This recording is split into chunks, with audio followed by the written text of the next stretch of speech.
Perfecto. Dios les bendiga a cada uno de ustedes. Sean bienvenidos en el nombre del Señor Jesucristo. Que le pido al Señor que nos bendiga. Quisiera que hiciéramos una oración, que tengan sus Biblias abiertas en el libro de Génesis, capítulo 18.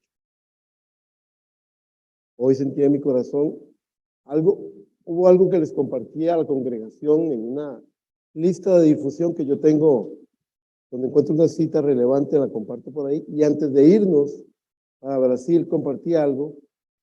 Y como a medio viaje, le dije a mi esposa, recuérdame esto. Y es algo que vino a mi corazón. Le agradezco al Señor porque de los 14 días que estuvimos allá,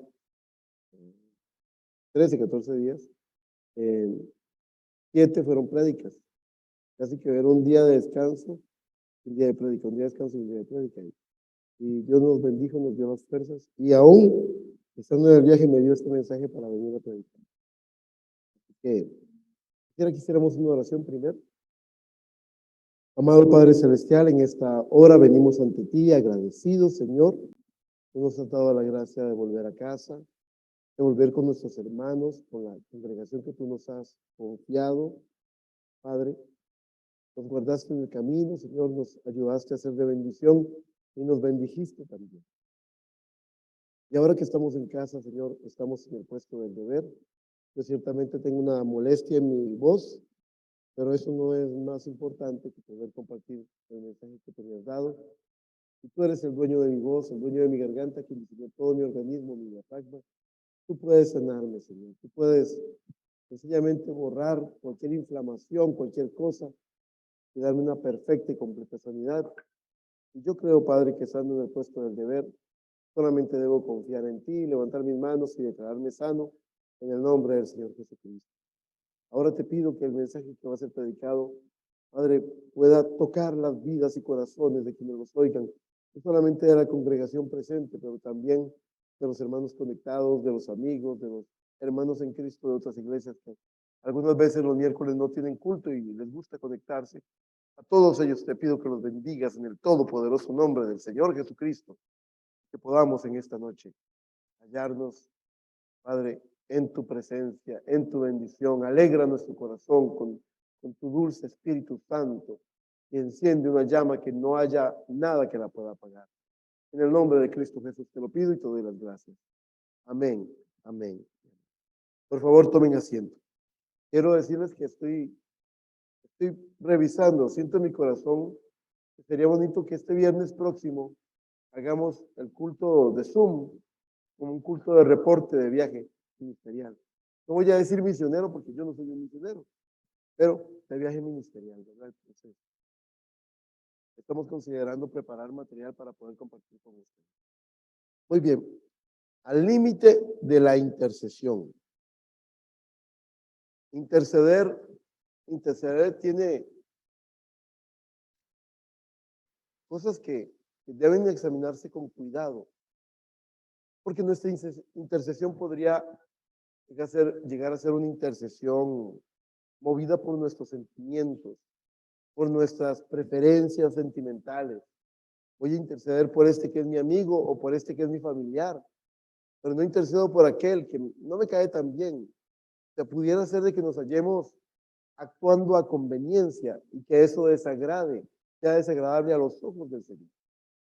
Entonces, debemos tener mucho cuidado porque el ángel del Señor nos está examinando y Él quiere ver con qué carácter hacemos las cosas.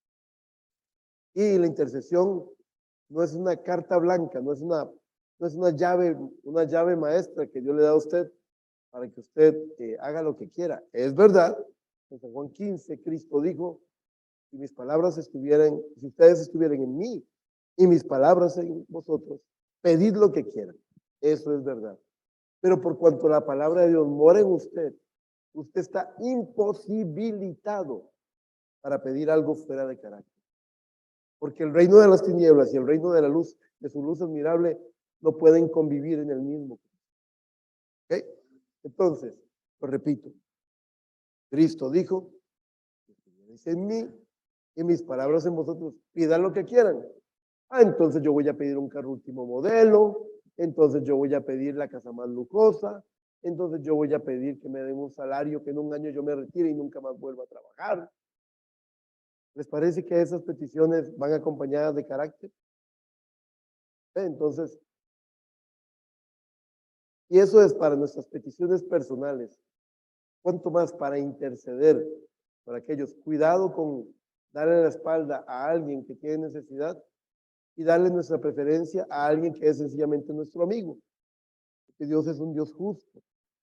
Dios es un Dios que mira, y muchas veces, voy a decirlo con conocimiento de causa, muchas veces nosotros tenemos más inclinación y más pasión por interceder por un ser querido que está en absoluta desobediencia a la palabra, que por aquel hermanito o hermanita que aunque no nos cae bien, está luchando.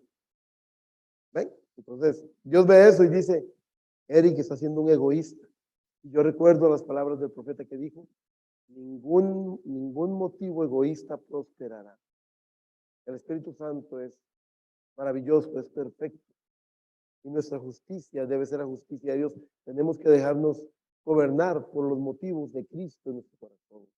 Que, como dice la palabra, haya pues en vosotros el mismo sentir que hubo en Cristo. Sienta lo mismo que Cristo sintió. A Cristo no le caían bien los fariseos. No, eran bien antipáticos. Pero a un fariseo le dijo, mira, te es menester nacer de nuevo. Le dio lo mejor que pudo darle. Al joven rico, el joven rico era un hombre arrogante en su afirmado, fundamentado en su poder económico, en su riqueza, amaba su riqueza. Y sin embargo la palabra de Dios dice que a Cristo cuando lo miró, lo amó. Era un hombre religioso. Todo esto lo he guardado desde mi juventud. Y Cristo vio más allá de su carreta religiosa, vio al hombre que necesitaba la misericordia de Dios y le dijo lo mejor que podía decirle. Y aunque el hombre lo rechazó, Cristo lo amó.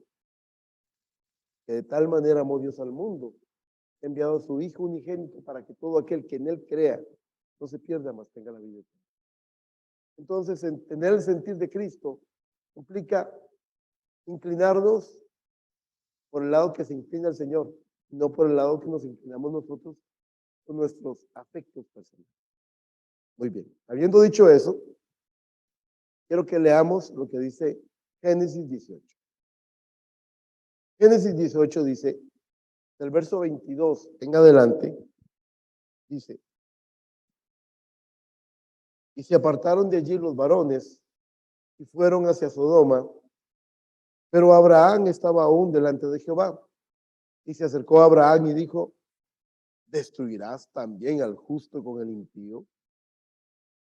Esta pregunta se las trae, porque pararse delante del Rey de Gloria y cuestionarle, esto es temerario. Y dice, ¿destruirás también al justo con el impío? Quizás haya 50 justos dentro de la ciudad. ¿Destruirás también y no perdonarás al lugar por amor a los 50 que están dentro de él?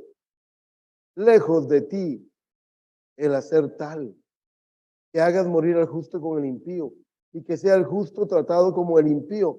Nunca tal hagas. El juez de toda la tierra no ha de hacer lo que es justo. Entonces respondió Jehová, si hallar en Sodoma 50 justos dentro de la ciudad, perdonaré a todo este lugar por amor a ellos. Y Abraham replicó y dijo, he aquí ahora he comenzado a hablar a mi Señor, aunque soy polvo y ceniza. Qué bueno es humillarse delante del Señor sabiendo quién es Él, quién es uno, ¿verdad? Aunque soy polvo y ceniza. Quizás faltarán de 50 justos 5. ¿Destruirás por aquellos 5 a toda la ciudad? Y dijo, no la destruiré, que se hallare 45. Y volvió a hablarle y dijo, quizás se hallarán allí 40. Y respondió, no lo haré por amor a los 40. Le dijo, no se enoje ahora mi Señor. Como quien dice, tenme paciencia. No se enoje ahora mi Señor. Si hablare, quizás se hallarán allí 30. Y respondió, no lo haré si hallare allí 30. Y dijo, he aquí ahora que he emprendido a hablar a mi Señor, quizás se hallarán allí 20. No lo destruiré, respondió, por amor de los 20. El verso 32 dice, y volvió a decir, no se enoje ahora mi señor. Mi papá diría que Abraham le estaba jalando el rabo a la ternera, ¿verdad? Eso es lo que diría mi papá. Estaba yendo al límite. Dice, no se enoje ahora mi señor, que hablaré solamente una vez. Quizás se hallarán allí 10. No la destruiré, respondió, por amor al hombre. ¿Alguna vez le ha pasado a usted que tiene a un ser querido por el que está orando y ve que cada día, en vez de acercarse más al Señor, se aleja más? Yo he estado en ese terreno, yo creo que ustedes también. Ustedes están clamando por Él y se aleja y se aleja. Para estas ocasiones tenemos que ser sensibles a la voluntad de Dios y discernir lo que Dios quiere hacer con esta vida. Porque Él sabe todas las cosas y nosotros podemos vernos cegados por nuestros afectos. Aquí les voy a leer un trozo del párrafo 65 del mensaje La más grande batalla jamás peleada, predicada el 11 de marzo del 62. Oiga esto. Si ustedes tienen sentido, dice vista, gusto, tacto, olfato y oído, ellos están bien, pero no confíen en ellos a menos que estén de acuerdo con la palabra. Ellos están bien, pero si ellos no están de acuerdo con la palabra, no los escuchen. Ustedes ahora tienen dice, imaginaciones, conciencia, memoria, razonamientos y afectos. Y ellos están bien si concuerdan con la palabra. Pero si sus afectos no cuadran con la palabra, entonces deséchenlos. Qué fácil se dice, ¿verdad? No es tan fácil. Afectos son sentimientos. Deséchenlos. Cualquier cosa no está de acuerdo con aquello que está por dentro, deseche. Se dice fácil, hacerlo es difícil. Hacerlo es un pequeño calvario. Es tomar la cruz, negarse a sí mismo e ir en pos de Cristo. ¿No? Ese sería un buen tema para predicar un día, pequeños calvarios que vivimos en nuestra vida. Y no me malentiendan, eso no significa que no amemos a los nuestros, a nuestros amados que no son salvos, sino que entendamos que nuestro afecto no es lo que nos va a salvar. Se puede amar mucho a una persona y rogar mucho por una persona, que eso no le va a dar garantía de que esa intercesión es efectiva y usted se puede ver enfermo, desgastado, incluso apartado de Cristo. Oiga las palabras de San Pablo. Pablo entendió ese conflicto. En Romanos 9, verso 1 al 3 dice Pablo, verdad digo en Cristo, no miento. Y mi conciencia me da testimonio en el Espíritu Santo, que tengo gran tristeza y continuo dolor en mi corazón, porque deseara yo mismo ser anatema, apartado de Cristo, por amor a mis hermanos, los que son mis parientes según la carne. Las palabras de Pablo las entendemos, pero dan un poquito de temor, ¿verdad? Un temor reverente. Quisiera ser yo anatema, apartado de Cristo, por causa de los que amo. Ahora les voy a decir algo. Yo creo que el Espíritu de Cristo estaba en Pablo diciendo estas palabras. El Espíritu de Cristo diciendo quisiera ser yo anatema apartado de Cristo. ¿Sí? Sí, porque eso fue lo que pasó con Cristo en la cruz del Calvario cuando miró a aquellos que lo despreciaban y se burlaban y decía, Señor, perdónalos porque ellos no saben lo que hacen. Estaba parado en la brecha. Y de alguna forma nosotros nos tenemos que parar en la brecha. Porque dice la palabra, ya lo hemos dicho en Ezequiel, dice, y busqué a uno que separara entre el juicio y el pecador. Y no lo hallé. Es muy clara la palabra. No halló a uno que se pudiera parar, pero bendito el nombre del Señor Jesucristo, que Dios se hizo carne en Cristo y vino y se paró en la brecha por todos nosotros. En ese espíritu es que Abraham está intercediendo, insistiendo, llegando al límite, probando la paciencia de Dios para ver hasta dónde puede, a cuántos puede salvar. Intercede incursionando temerariamente en una intercesión por la persona amada, sin dejarla de amar, pero también sin dejar de amar y obedecer a la palabra de Dios. Difícil ejercicio es ese, de quedarnos con la palabra, de creer la palabra, de obedecer la palabra y de tratar de alcanzar. Porque Abraham pensaba en Lot. Abraham ya había ido a pelear contra 5 reyes para libertar a Lot, ¿recuerdan? Así que Abraham tenía una carga por Lot y él decía, ¿por qué Lot no vuelve a la iglesia? ¿Por qué Lot no se pone con Dios? Nosotros siempre pensamos que Lot era yo creo que él era en muchas cosas un falto de carácter. Sin embargo, Pedro dice en su epístola que Lot eh, temía en su alma por el pecado que había en Sodoma. Ahora, ¿quién decidió irse a Sodoma? Pues Lot mismo. Por eso, muchas veces vemos en esa falta de carácter un peligro. Ahora, añadido a esto, consideremos las palabras de San Juan el apóstol. En primera de Juan, capítulo 5, verso 16, él dice, si alguno viene a su hermano cometer pecado que no sea de muerte, pedirá y Dios le dará vida. Esto es para los que cometen pecado que no sea de muerte. Hay pecado de muerte por el cual yo no digo que se pida. O sea, San Juan el apóstol está diciendo, por el pecado de muerte ni siquiera intercedan. Dejen eso que digo. El verso 17 dice, toda injusticia es pecado, pero hay pecado no de muerte. Ahora, el pecado de muerte, para que ustedes sepan, es el pecado imperdonable. O sea, para que no nos vayamos a enredar. Entonces hay pecado de muerte, hay pecado imperdonable y hay pecado, no, hay pecado, el único pecado que no puede ser perdonado es la blasfemia contra el Espíritu Santo. Y la blasfemia contra el Espíritu Santo no significa que yo me paro aquí y digo, yo blasfemo contra el Espíritu Santo. Eso no es blasfemar. Sino que la luz vino a ellos y ellos amaron más las tinieblas que la luz. Ellos rechazaron la luz que vino. Ellos rechazaron la palabra que vino. Ellos le dan la espalda a la palabra. Por eso dijo él, toda palabra que digan en contra del Hijo del Hombre será perdonada. Más una palabra, cuando venga el Consolador, una palabra en contra no será perdonada ni en este siglo ni en el venidero.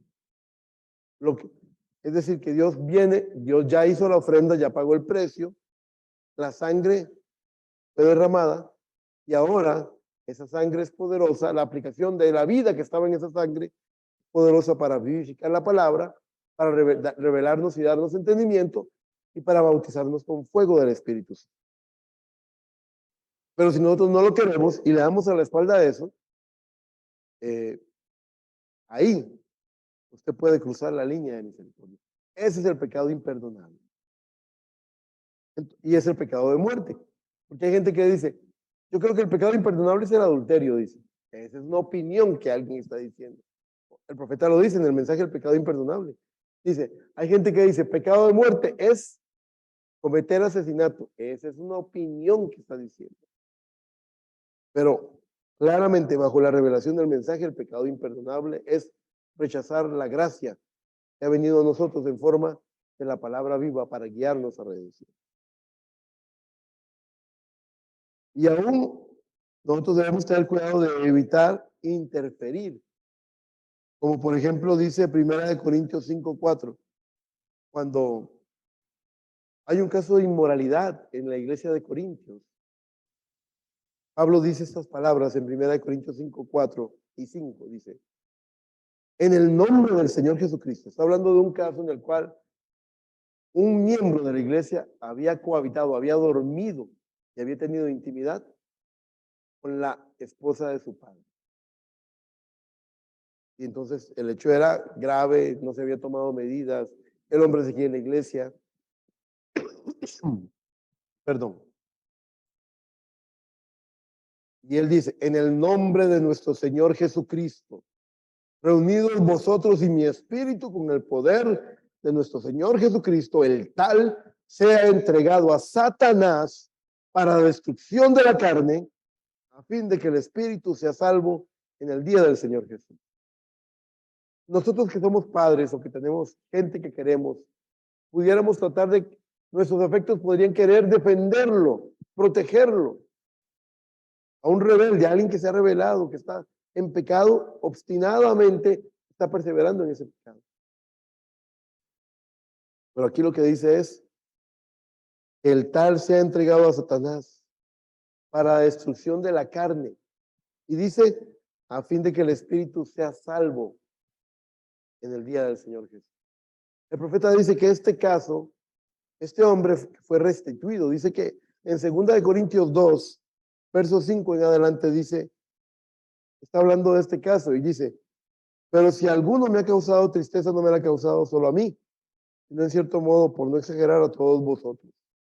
Le basta a tal persona esta reprensión hecha por muchos. Así que, al contrario, vosotros más bien debéis perdonarle y consolarle para que no sea consumido de demasiada tristeza. Por lo cual os ruego que confirméis el amor para con él. El mensajero dice, este hombre fue desligado, fue sacado de la sangre, fue entregado a Satanás. ¿Se imagina lo que Satanás puede hacer con un hijo de Dios fuera de la sangre? Es aterrador.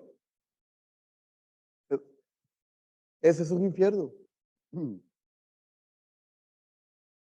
Pero este hombre se arrepintió, pasó por lo que tenía que pasar y fue restaurado, fue reintegrado. El profeta dice, lo que se hizo en 1 Corintios 5, se deshizo. Lo que se desató en 1 Corintios 5, se ató en 2 Corintios 2. Pero por el proceso de Dios, a la manera de Dios, los afectos no hubieran permitido que tal cosa hubiera sido hecha. Y ahí tengo que decir, el pastor por su esposa, por sus hijas, por sus amigos. O sea, aquí no podemos hacer ningún tipo de distinción o preferencia, porque es quitarle poder al proceso de Dios para la completa restauración de una vida. Yo me imagino que los papás de Sansón nunca hubieran querido que al desobediente Sansón le sacaran los ojos. Nunca hubieran querido que lo ataran y lo pusieran como burla. ¿Por qué Dios permitió eso? ¿Por qué Dios permitió que mi muchacho, aunque fuera desobediente, le arrancaran los ojos? Era parte del proceso para que él pudiera reencontrarse. Y dice la palabra de Dios que cuando él se arrepiente y él busca al Señor diciéndole, una vez más, Señor, fuera yo con mis enemigos, fueron malos que murieron ese día, que todos los que él había vencido a lo largo de su vida. Así que en este caso pudiéramos interferir, estorbar en el proceso de Dios. ¿Por qué? Porque Eclesiastés 3:5 dice que existe un tiempo para abrazar y hay un tiempo para abstenerse de abrazar. Hay momentos en los que hay que hacerse a un lado. Hay que dejar que Dios opere, que Dios obre. También Dios nos puede hablar al corazón del creyente directamente. En primera de Samuel 16:1 había un hombre de Dios, un profeta que no dejaba de llorar. Y llorar es interceder hasta cierto punto. Llorar por Saúl. Samuel lloraba por Saúl. Él lo quería. Y le dolió tanto que ese rey cabezón orgulloso fuera tan obstinado y que Dios lo cortara. ¿Cómo le dolió? Dice, dice primera de Samuel 16:1. Dijo Jehová a Samuel, ¿hasta cuándo llorarás a Saúl? Habiéndolo yo desechado para que no reine sobre Israel. Llena tu cuerno de aceite y ven, te enviaré a Isaí de Belén, porque de uno de sus hijos me he provisto de rey. Y Dios estaba emocionado con esa nueva etapa. Te quiero mostrar a un hombre conforme a mi corazón. Pero Samuel estaba enfrascado en el duelo de lo que había pasado con Saúl y le dijo Dios, yo le digo, no. Vamos, Samuel, levántate. No es tiempo, ya deja de llorar por él. Deja de llorar por él. Y muchas veces los pastores lloramos mucho. Yo creo que los pastores somos de la gente que más llora.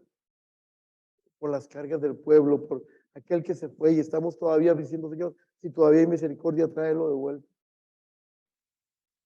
Pero hay un punto en el cual yo le dice a uno, Eric, ya deja de llorar por esto, sigue adelante. Tienes un trabajo que hacer para mí. necesito que estés enfocado en lo que te estoy llamando a hacer. ¿Listo? Es duro, no es duro, es durísimo.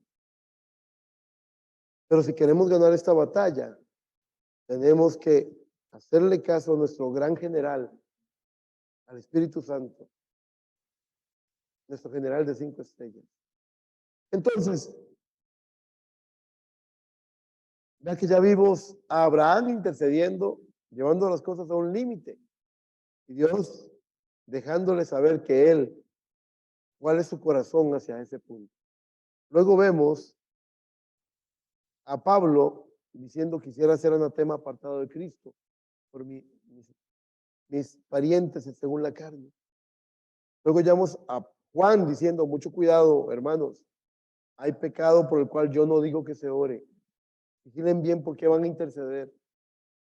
Busquen la voluntad del Señor, examinen, no juzguen al hermano, vayan y pregúntenle a Dios qué es lo que Él quiere que se haga con ese caso. Esperen que Dios hable. Y vemos a Dios hablando en el caso de Samuel. Ya, deja de llorarle, ya, levántate, sigue adelante. Ya. Vean cómo la intercesión tiene matices que no siempre consideran. No, nada más venimos y te pido por tal, por fulanito y fulanito.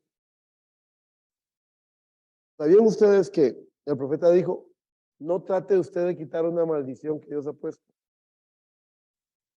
porque se va a ver en problemas? Si Dios tiene un castigo, Dios lo va a llevar a cabo. Y ahora van a ver por qué, porque alguien va a decir: pero ¿por qué castigar? ¿Pero por qué Dios? Y siempre está ese lado humano que dice: pero ¿por qué Dios va a traer un juicio? ¿Pero por qué Dios va a condenar a la humanidad? ¿Pero por qué hace eso? Él es justicia también. Entonces, lo que les digo es: busquen una intercesión guiada por el Espíritu Santo.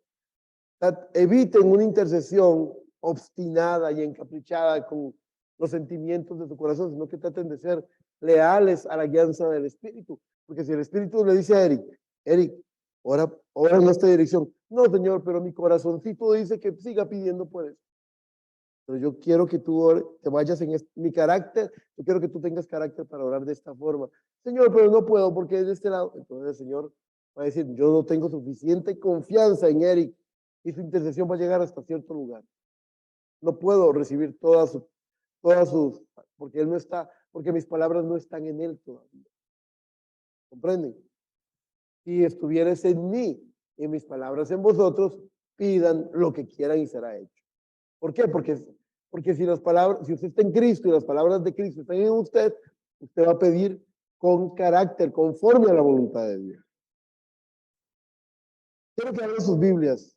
Voy a volver a leerles la parte de Abraham en Génesis 18 y luego ustedes tengan abierto Deuteronomio 9, 19.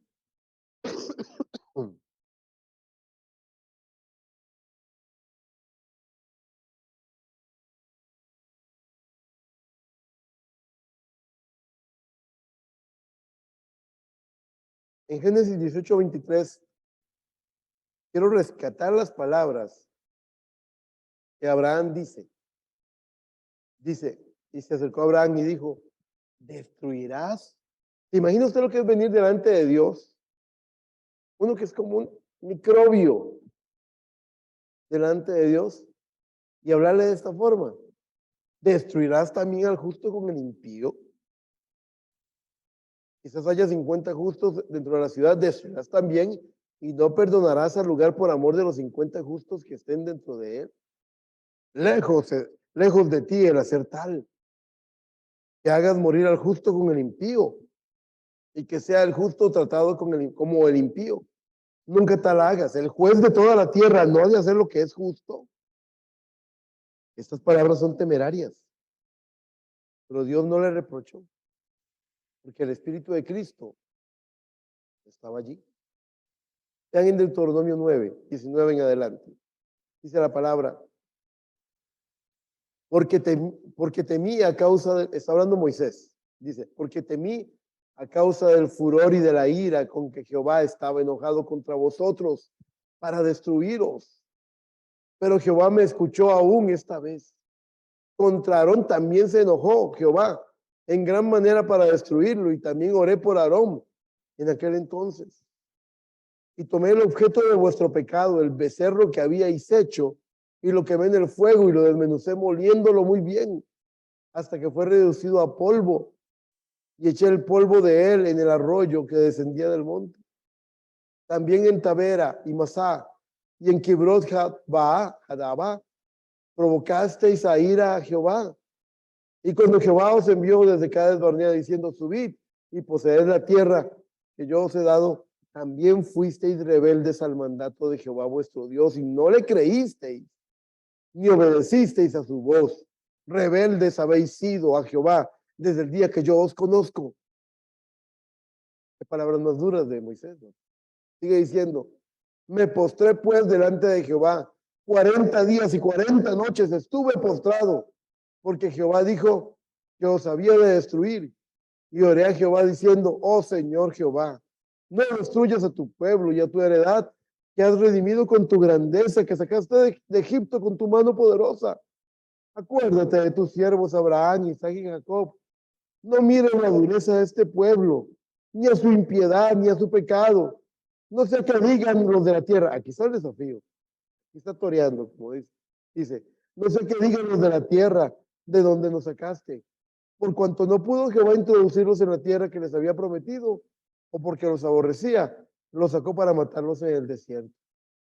Y ellos son tu pueblo, y tu heredad que sacaste tú con gran poder, con brazo extendido.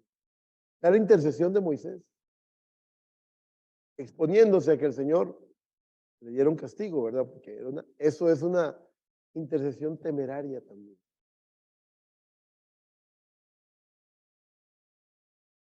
Pero fíjese que Pedro habla muy claramente de cómo encontramos el reino y cuando queremos que alguien por el que estamos intercediendo sea salvo, no deberíamos pedir que sea, no deberíamos pedir tanto que sea salvo. Vamos a ver, ¿cuál es el requisito para ser salvo? Creer en Jesucristo. Pero muchas veces nosotros lo que decimos es sálvalo, sálvalo, sálvalo. No necesitamos que lo salve, necesitamos que esa persona crea.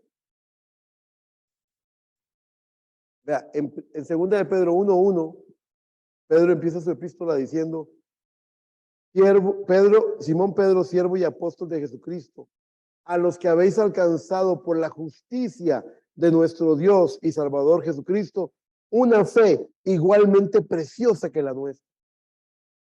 Y eso es lo que tenemos que pedir. Señor, por esta hija que te estoy pidiendo, no te estoy pidiendo que la salve. Perdóname si te he pedido eso. Te pido que ella alcance una fe igualmente preciosa que la que tú me has dado. ¿Por qué? Porque carne y sangre definitivamente no van a entrar en el reino de los cielos. No se puede salvar la sangre y la carne. Tiene que haber una obra de fe para salvar el alma.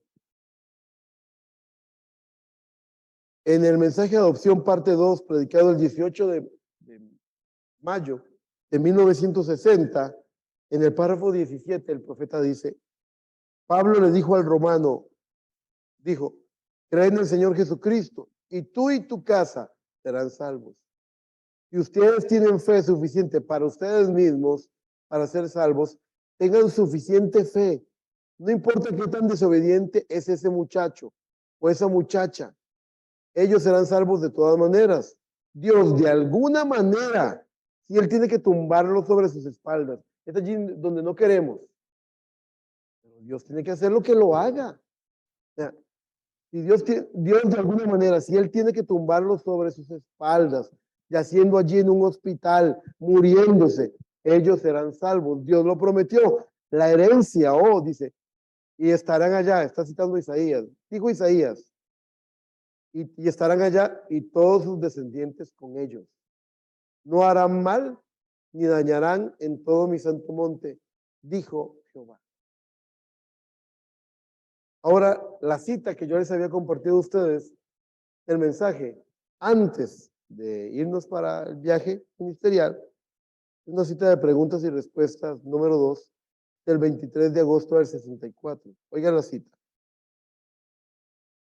En mi nota puse, usted reclámelos para que esos amados tengan fe. Dios se encargará de eso, como los hijos de la hermana Wright. La hermana Hattie Wright, ella dijo, le dieron a escoger que ella había agradado al Señor.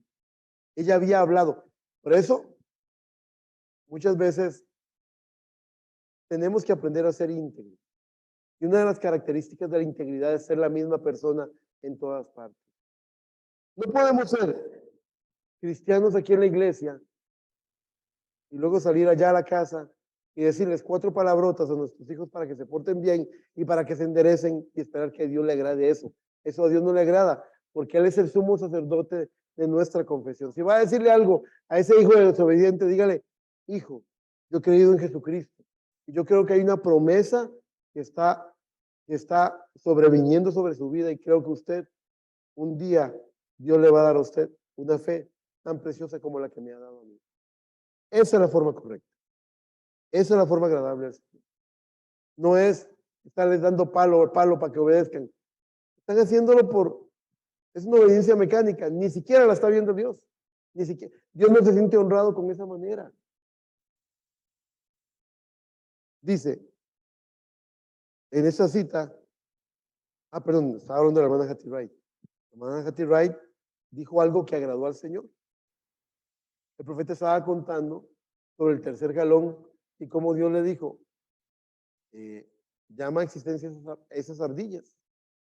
Y él lo hizo, y cuando él estaba contando eso, la hermana Hattie Wright, oyendo el testimonio, dijo, amén, hermano, eso no es nada más que la verdad. Estaba, pero ungida ella. Amén, gloria a Dios que eso está dándose en este tiempo. Bendito el Señor. Y el ángel del Señor la está viendo como nos está viendo a nosotros en esta noche. Y el ángel del Señor lo vio y dijo, dile a mi sierva que me ha agradado y que lo que pida se lo voy a dar. Y el profeta dijo, hermana, el ángel del Señor me habló y me dijo que lo que usted le pida se lo va a dar. Y ella estaba intranquila, ¿qué debo pedir? No sé qué pido. No sé, podría caer una maleta con $1.000.000 a sus pies ya mismo. Tu hermana está en una silla de ruedas, podría ser levantada sana en el nombre del Señor. Entonces usted vive en una casa muy humilde. Lo que usted pida será. Y ella se puso la mano en el corazón y hurgó en su corazón. Y ella dijo, yo tengo 2 hijos que no son salvos.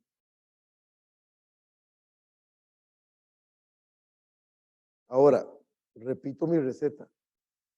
Ella estaba en Cristo y las palabras de Cristo estaban en ella. Y lo que hizo no fue motivo de una preferencia sentimental, porque eso no le hubiera agradado al Señor. Porque ella fue el canal para alcanzar a esos chiquillos. Yo quiero que mis hijos sean salvos. Y el profeta dijo, el Señor le regala a sus hijos. Y ellos vinieron a los pies de su madre, llorando, y le entregaron su vida al Señor.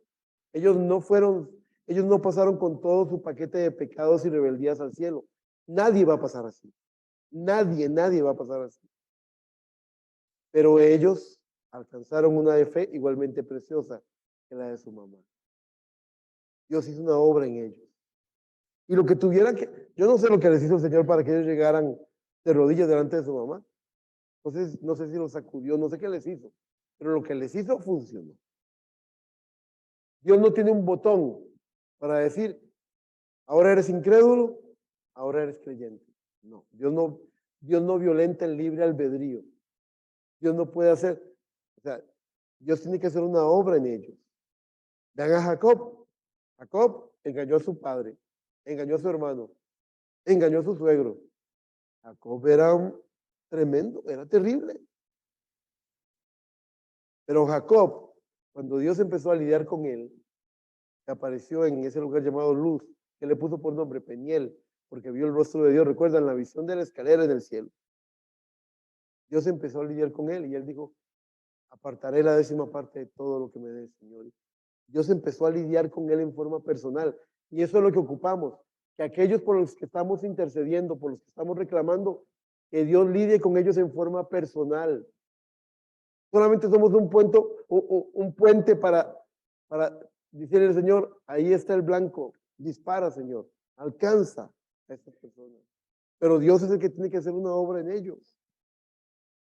Oiga la cita del profeta en el mensaje de preguntas y respuestas. Yo se los había compartido. Dice, yo reclamo a cada uno de ustedes esta noche. Yo lo reclamo todo el tiempo. Yo siempre lo reclamo. Y ese dice, como mi hermano y mi hermana. Ustedes son mis hijos. Yo soy su padre en el evangelio. No padre como lo sería un sacerdote. Yo soy su padre en el evangelio como Pablo dijo allí. Yo los he engendrado a ustedes para Cristo. Y ahora yo los desposo a ustedes con Cristo. Eso es comprometerlos a ustedes con Cristo como una virgen pura. No me decepcionen, no me decepcionen. Manténganse como una virgen pura. ¿Cómo lo voy a hacer, hermano Branham? Quédese con la palabra. El profeta vio a su congregación y dijo, yo lo reclamo a todos ustedes. Eso me da alas a mí para hacer lo mismo. Y a ustedes para hacer lo mismo. Reclámenlos. Pero no hagan reclamaciones. Usted sabe, en este viaje trajimos algo para que las hermanas de audiovisuales se entretengan un rato. Eso es lo que nos va a ayudar a trabajar mejor en la iglesia. Y ese aparato que compramos tiene una garantía. Ahora, el problema era que yo les decía, pero ¿cómo aplicamos una garantía fuera del país donde se compró? Entonces ellos me decían, esto es una empresa muy seria, esta marca es muy seria, tiene garantía en cualquier distribuidor autorizado en el país donde se encuentren ustedes. Ah, pero hay ciertas restricciones. Para hacer una reclamación, tiene que ser un defecto de fábrica. Si usted la estrelló se le cayó del carro cuando iba manejando y le rodó 30 metros en la carretera, pues esa reclamación no se acepta. Ven, entonces, de esa misma forma, en esta noche usted puede reclamar por sus amados, pero reclámelos correctamente, reclámelos bien. No trate de que ellos con todo su mal temperamento, sus complejos, sus problemas internos, pasen con vía directa al reino de los cielos. Carne y sangre no entrará en el reino de los cielos. Usted tiene que ser congruente con lo que usted cree. Señor, yo ocupo que tú hagas una obra en esta persona. Claro que temblamos de solo pensar en las palabras del profeta, aunque caigan en sus espaldas, aunque terminen en un hospital. Crean la promesa. Crean la promesa. ¿Recuerdan ustedes cuando él dijo, es mejor que uno entre manco, tuerto, cojo al reino de los cielos, a que todo enterito se pierde en el fuego del infierno? Entonces nuestra intercesión debe ser una intercesión con carácter, una intercesión congruente con la palabra. Señor, tú me has dado fe para creer en la salvación de mis amados, y yo la creo, y yo lo reclamo. Y en mi reclamación no te estoy pidiendo que hagas algo por arte de magia. Te estoy pidiendo que los alcances y hagas una obra, para que ellos alcancen una fe igualmente preciosa a la que tú me has regalado. Yo sé que tú no tienes nietos, tú solamente tienes hijos y a tus hijos los disciplinas. Haz lo que tengas que hacer, Señor. Haz lo que tengas que hacer. Yo te lo reclamo y tengo fe en la promesa. Olvídate de mis afectos, olvídate de mis sentimientos. Eso no importa, Señor. Yo soy tu hijo y te creo y creo en la promesa de tu palabra. Y por lo tanto, y aquí incursionamos en una intercesión temeraria. El profeta que tú enviaste nos dijo que tú estás obligado por la palabra. Y me quedo con eso. Y aquí me voy a quedar esperando ver la mano de Dios. Te creo, Señor, te creo. Mi fe en ti no tiene límite. No ponga, es que Él es tan desobediente, es que Él no entiende, Señor. Usted piensa que Dios no sabe más que usted. Dios conoce a esos seres queridos mejor de lo que nosotros los conocemos. Dios no puede ser burlado. Así que haga una reclamación recta, llene bien el formulario, ponga todos los datos correctamente, presente el caso y sepa que el que dio la garantía se llama Jesucristo Y Él es el mismo de ayer, de hoy y de todos los siglos. Y Él no va a fallar. Él no va a faltar. Pero reclame correctamente. Y Dios va a honrar esa fe. Y les va a dar lo que están pidiendo. Dios les bendiga.